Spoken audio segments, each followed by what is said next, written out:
first raindrops started falling as the last straw that held Mara Quinn's hope together snapped. Her trembling fingers clutched the folder carrying the weight of her new reality. Stage 3, lymphoma. She had come to the hospital praying for compassion, but what greeted her was a world colder than the November wind outside. The fluorescent lights hummed softly above her head. A receptionist's keyboard clicked in the background like a metronome of indifference. The doctor, in a spotless white coat, stared across the counter, her expression without even a flicker of compassion. Her tone was flat, professional, almost mechanical. "Without full payment up front," she said, "we can't begin treatment." Those words struck harder than the diagnosis itself. If you believe that kindness can still heal what the world breaks, second chances still exist. Please take a moment to like, share, and subscribe to Real Kindness Story, because what happens next will remind you that humanity still beats in unexpected heart. Mara sat quietly in her wheelchair, tears slipping down her pale cheek. Her father, Harold, stood beside her, his weathered hands shaking. He had sold the family truck, his old tools, even the wedding ring that once belonged to Mara's late mother. Still, it wasn't enough. "We'll come back," he whispered, his voice breaking under the weight of helplessness. The nurse behind the counter turned away, feigning not to see.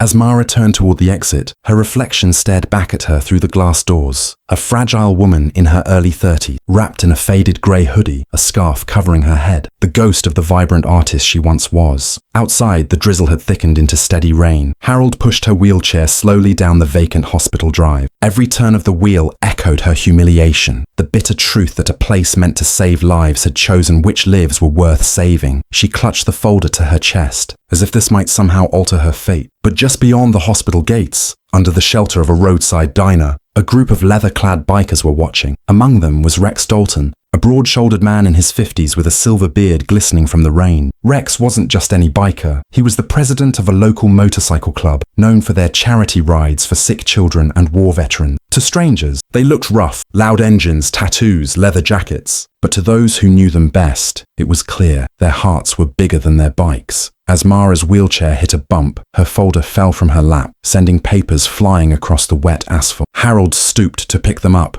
his knees shaking. Without any hesitation, Rex stepped forward. He knelt beside them, helping collect the soaked pages. One of the documents caught his eye. Chemotherapy estimate declined. Payment incomplete. When Rex looked up and met Mara's eyes, he saw something that stopped him cold. Exhaustion, fear, and quiet surrender. He didn't say a word. He just watched as she and her dad climbed into their rusted van and drove away into the rain. But that night, the image just wouldn't leave Rex's mind. He assembled his crew, guys who'd helped with food drives and hospital fundraisers before. But somehow this felt different. "No one fights cancer alone," he told them. "Not while we're still breathing." The next morning, the hospital buzzed with its usual cold routine. The nurses were scurrying around, charts shuffled here and there, voices echoed, and behind the counter sat the same doctor, indifferent as ever. Then came a sound that silenced everything, a deep, thunderous rumble of motorcycle engines rolling down the street. The automatic doors slid open with a sharp hiss, and the steady hum of the hospital was replaced by the echo of heavy boots on tile. Half a dozen bikers stepped inside, their black leather jackets glistening from the morning rain, each one bearing the insignia of the Iron Hearts Brotherhood.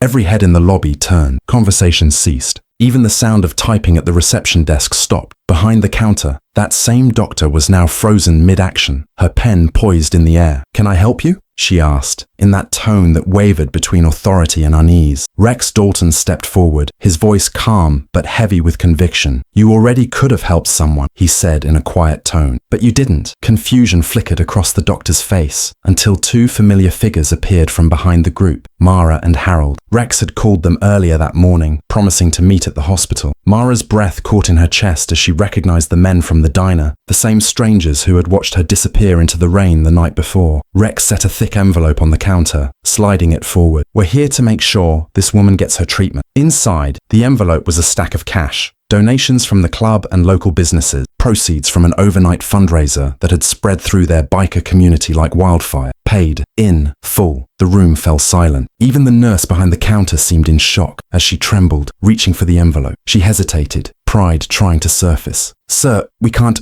"You will," he said, cutting her off sharply but gently. Because every hour you delay is a life slipping away. Behind him, bikers stood shoulder to shoulder, silent, unflinching, their mere presence daring anyone to argue. The security guards exchanged uncertain looks, not quite knowing if they should intervene or just stand down. Then something softened in the doctor's expression, a glimmer of guilt and shame. After a long pause, she exhaled and nodded to the nurse. Prepare the patient. Tears streamed freely down Mara's face as her father squeezed her hand. The bikers, quiet for once, followed along as she was wheeled down the corridor, the heavy boots echoing off the sterile hallway like a slow, steady heartbeat of defiance and hope. For the first time in months, Mara felt warmth not from machines or medication, but from people refusing to let her be forgotten. Over the following weeks, the Ironheart's Brotherhood became her family. They visited often, bringing home-cooked meals, stories from the road, music, and laughter to instill hope. They even painted the children's oncology ward in bright murals, turning cold white walls into a place of joy and color. He would sit beside Mara for hours, tell tales of their travels and the people they'd helped along the way. And Harold, once crushed by helplessness, began to smile again. And as if the treatment was enough, Mara's strength returned through kindness that circled her. Months later, on the day of her final chemotherapy session, the hospital parking lot rumbled with the roar of engines. Dozens of motorcycles lined up with their engines roaring in victory. The entire staff came out of the hospital, drawn by the noise only, to see a celebration of life unlike anything they had ever seen. Mara emerged into the sunlight, thinner but radiant,